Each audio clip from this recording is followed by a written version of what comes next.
False Suppositions Waste Time. October 19, 2020 by Anna von Reitz. In the melee of waking up, we are seeing a lot of Patriot Pundits springing up, having discovered one or another piece of the puzzle, and they then go running off at the mouth, convinced that they have the answers, when they are just chasing another round through well-known rabbit holes. The Act of 1871, that was repealed in 1874, is one such red herring. In fact, it doesn't matter, and it's none of our business how our subcontractors organize their own internal business affairs. If they want to operate as a sole proprietorship or as an incorporated S Corp or LLC, we could care less, so long as they are not committing constructive fraud or evading their duties under their constitution. As I said yesterday, the problem isn't that they chose to form incorporated business structures. The problem is what they did with those structures, how they deceptively named those structures, how they used those structures to promote credit fraud, bankruptcy fraud, and other crimes. That's the rub. A similar misunderstanding arises from the Titles of Nobility Amendment (TONA), which was ratified and added to the American Federal Constitution in 1819. That Constitution, which was designed to organize and define the duties of the States of America organization, also known as the Federal Republic, is called the Constitution for the United States of America. The only constitutions we commonly see today are 1. The Constitution of the United States of America, and 2. The Constitution of the United States. This is because the States of America organization, which ran the American portion of the federal government, stopped functioning during the Civil War, and was never reconstructed afterward.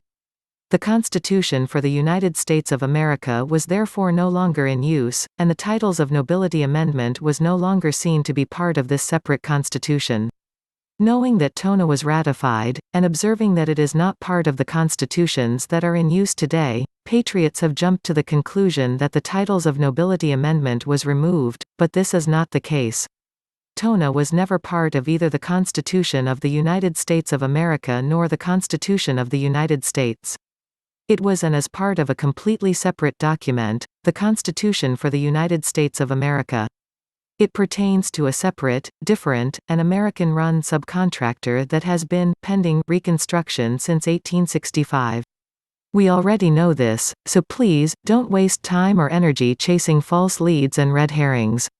Spend your energy and time restoring and reconstructing the government you are actually owed, beginning with the reconstruction of our Confederation, and following with the reconstruction of the States of America organization, which is supposed to be acting as our federal services subcontractor under the direction of the Confederation and according to the Constitution for the United States of America. Please note that the Confederation was responsible for running the States of America, also known as the Federal Republic, under the Constitution for the United States of America, so the Confederation must be restored first. To restore the Confederation requires action by the Federation of States. So the actual states of the Union must be brought into session, and each such state must create its own state-of-state organization, which will then become a member of the Confederation.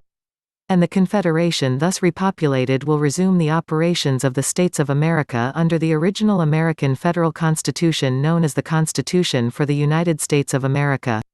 We have thoroughly researched this. We know how it works, why it works, and how it used to work. We know that the Union created the Federation, and the Federation created the Confederation, and the Confederation created the Federal Republic. Water flows downhill.